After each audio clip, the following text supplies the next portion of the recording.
Welcome back, everybody. So summer's here, it looks like.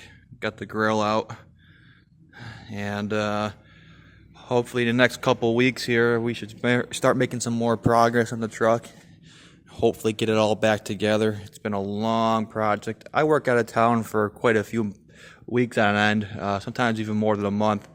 So I just got back yesterday, and really, I haven't uploaded any videos due to the fact that I've just been working on stuff behind the scenes, which is not really that interesting. I probably already made videos about what I was working on, but it's not really a coherent series at this point. But today's conversation was when I was out of town. Before I left, I had sold my extra motor, and I had used the funds to buy the rear calipers for my truck. Now, these are not stock calipers, obviously. These are SSBC, I don't know what they are, 8-piston opposing calipers that you can buy. And with the money from the extra motor I sold, I had bought in the rears for myself. Now, I haven't opened them up yet. I'm going to open them up on camera with you guys, and we're going to see what they look like. I'm pretty freaking excited on that, but what I'm not excited about is the first thing I did when I opened the box is I read the instructions, and it looked pretty darn cool from the picture. They gave me a part number and all that stuff. One thing I kind of was a little bit upset about was that they give you an instruction manual how to do it, but they want you to nip your dust shield right there. Now, these are brand new. They're not OEM dust shields, but they're brand new dust shields, and I had just put them on there, and if I would have known that I'd be cutting them, I would have probably not put it together right away, but it's an afterthought. I had assembled all this prior to buying these, and to be honest with you, I had never even heard about this part of the process until now, so I may be the first person on YouTube talking about it, but it's not that big of a deal. All they want you to do is just make that line flush, vertical, so that way the calipers don't collide with the dust shield. But you need that dust shield, by the way. That's where it holds your e-brake assembly on. So definitely make sure you cut the right spot. And they give you a little instruction manual right there. Now, I haven't done this yet, obviously, because I just got back last night, and I've been dying to get another video out for you guys. So let's go ahead and get these opened up. Now, I'm doing this one-handed, so I apologize if it's a little bit clunky on the video. I don't do any editing. There's no second takes in this video. So it is exactly what you see is how it actually happened. Don't get too critical here. Well, let's see what it looks like. This is going to be a pain. They tape the shit out of these.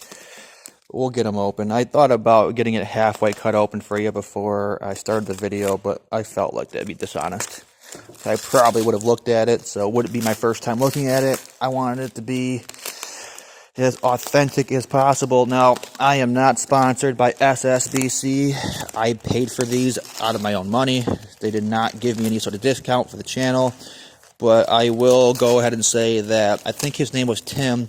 He was a sales guy that reached out to me when I was shopping for these, and he had given me a pretty good discount due to the fact they were running a sale, and then he kind of ate a bunch of the shipping charges for me, which I thought was badass. So I think his name was Tim. If it is Tim, or if I'm messing your name up, I'm sorry, but thank you. Really appreciate it. Any penny saved in the project can really help me out and go a long way. Again, this is not a sponsored build. This is just me. I don't have any plans of making any sort of sponsorships or anything, but if someone wanted to, I would definitely take the offer up. But son of a bitch, hold on. There we go. Got one more side here we gotta pull off. Man, I'll tell you what, they fucking tape the piss out of these, and I don't want to scratch the caliper with the blade. But we're almost there. Hold on.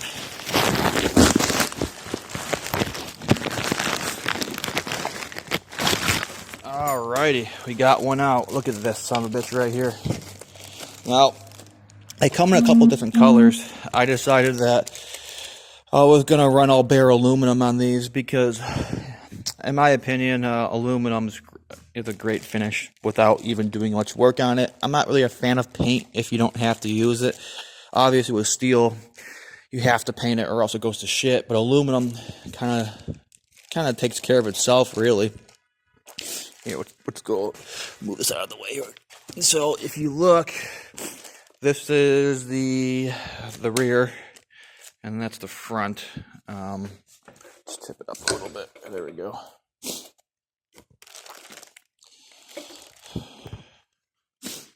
Those are fucking units right there, buddy.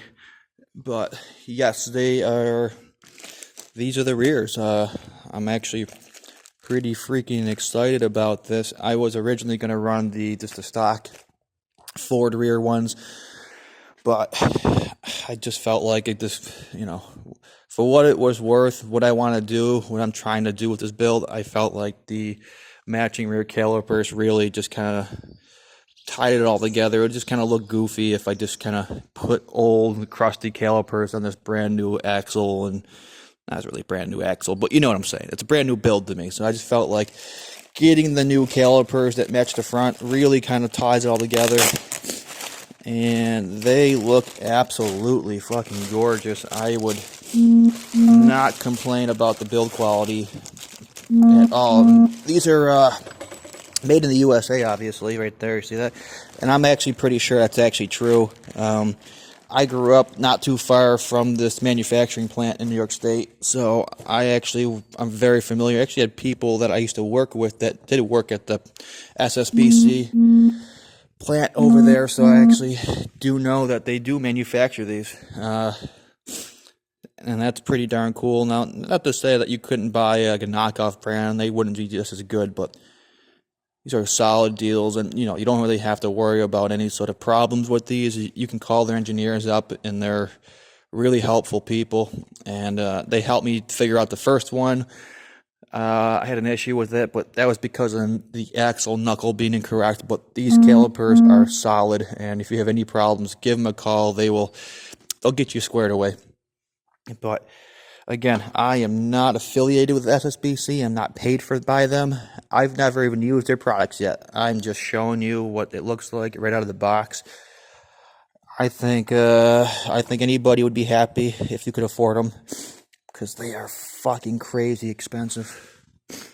But hell yeah. And then other than that nonsense, I don't really have anything else to talk about today. My shop's sort of a mess right now, but we can take a peek at the truck and show you where the status of that is.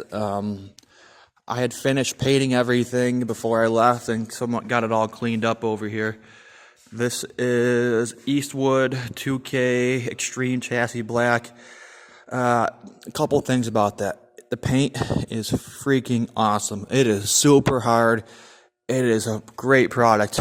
Downside is extremely dangerous stuff, man. I don't recommend anybody using it just because of the danger factor as far as like the toxic fumes. And I mean, it says right on the packaging here that it's for professional use only, and I would probably say, like, let's see, 2K ceramic chassis black. I don't know what the one bottle had just basically saying that, like, hey, this is not for rookies.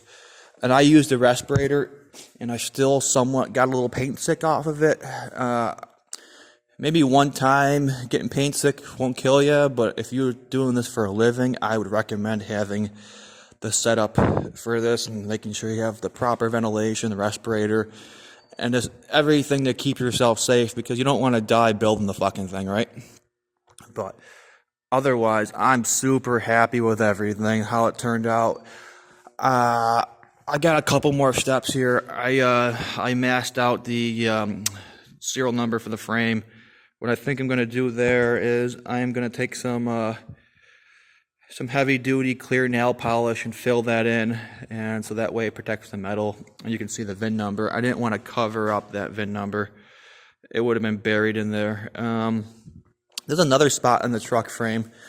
Probably can't see it anymore, but it had the date stamp in it and telling you, it's right there, but you can't really see it no more. But it told me that what year it was built in and stuff. That stuff's not too important. I think really the truck frame's VIN number is the most important part I wanted to keep in, and hell yeah, and then check out the fucking gussets right there. Those look fucking mint. I'm really happy with that. And then I don't think I ever posted a follow-up video, but I made this sort of like a cross-member brace.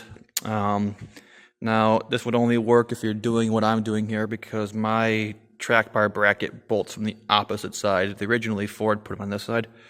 This would space it out a 1/4 inch, but because mine goes the opposite way from back, there's no issues with thicknesses or whatever. But this was a pretty rough job. I just basically rough cut it out of my cutter. I didn't measure anything really, and it came out all right. I'm happy with it. And the idea was that I'll just keep the track bracket a little bit more stiff, and that way it can't shear the sheet metal, because it's actually not as thick as it looks, but just a little bit extra there. It didn't really cost me any money or time. It was just something I did in between on my projects. And then this right here was a plate that I built to reinforce the steering box, because I'm using the 6/7 steering box. It's a little bit heavier, larger bolt. You have to while out the holes a little bit more. I wanted to make sure that was up to snuff.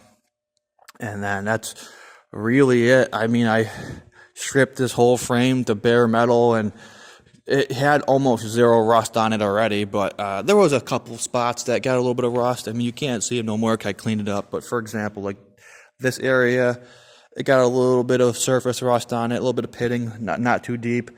A couple areas over here that had the same thing, but it cleaned up super well. And mind you, this is an 03 frame, so this frame is old as dirt, like me. It was surprisingly clean shape, meaning no rust, no damage on it.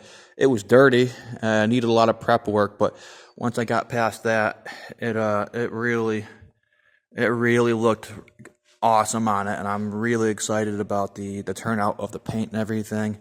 You can see I also masked off my trailer piece right there. I'll probably do the same thing, a little bit of nail polish clear on that to keep it all nice, but that's it. Hopefully in the next couple of days here I'll have a new video, and I'm sorry about the quality of the videos today because I forgot my other phone at my apartment, so I'm using the shitty phone to record, so hopefully it looks decent and the video does it justice what I'm working on.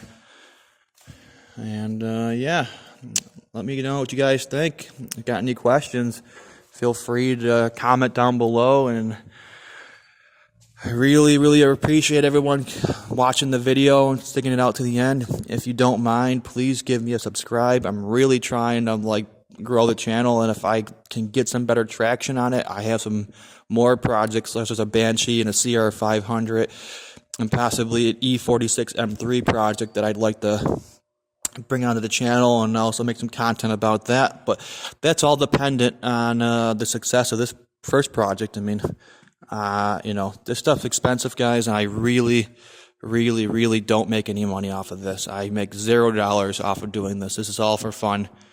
I'm hoping you guys enjoy it, and yeah, come back and check it out later. Thank you.